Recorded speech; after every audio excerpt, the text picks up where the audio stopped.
से अमित शाह ने अंबेडकर जी को बोला कि अंबेडकर बोलना एक फैशन हो गया, क्या कहिएगा इस पे? देखिए, भारतीय जनता पार्टी का यही कार्य रह गया है। कभी नेहरू जी के बारे में बोलते हैं, कभी इंदिरा जी के बारे में बोलते हैं, कभी राहुल जी का, और सबसे बड़ा तो गांधी जी के बारे में बोलते हैं। ये गोडसे के नाजायज औलाद लोग हैं। ये लोग यही काम करेंगे, ये देश को तोड़ने का काम करेंगे, देश को जोड़ने का काम नहीं करेंगे।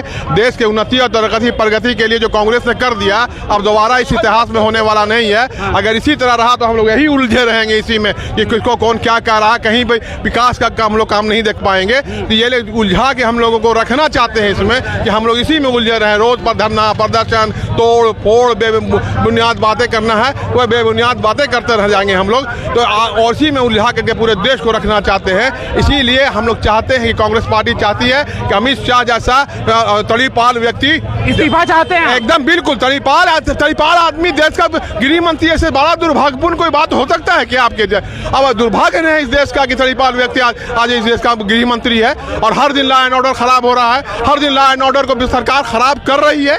तो इसलिए सरकार लॉ एंड ऑर्डर को बिगाड़ने वाली सरकार को हम लोग कभी बर्दाश्त नहीं कर सकते हैं। कांग्रेस पार्टी संघर्ष करेगी, सड़कों पर संघर्ष करेगी, हम लोग हर तरह संघर्ष करेंगे और संघर्ष करके अपना जीवन देश की तरक्की और प्रगति के लिए हम लोग लगाने का कार्य करेंगे। कांग्रेस पार्टी के द्वारा ये आरोप लगाया गया कि उन लोगों को संसद में जाने नहीं दिया जा रहा था। बिल्कुल नहीं जाने दिया था, संसद में जाने नहीं दिया जा रहा था। पहले चुनाव में हराने का प्रयास किया गया, लेकिन किसी तरह से कुछ लोग जीत के आए। नहीं तो ये चाहते थे कि 400 सीट किसी तरह से जोड़ तोड़ करके आ जाए और ये संविधान बदल दे। संविधान विरोधी लोग, बाबा साहब दलित विरोधी लोग, ये लोग हैं। इन लोग की मानसिकता दलित विरोधी है, इन लोग की मानसिकता अल्पसंख्यक विरोधी है, इन लोग की मानसिकता संविधान विरोधी है। इस तरह के मानसिकता के लोग देश को उन्नति, तरक्की और प्रगति के रास्ते पर नहीं ले जा सकते हैं।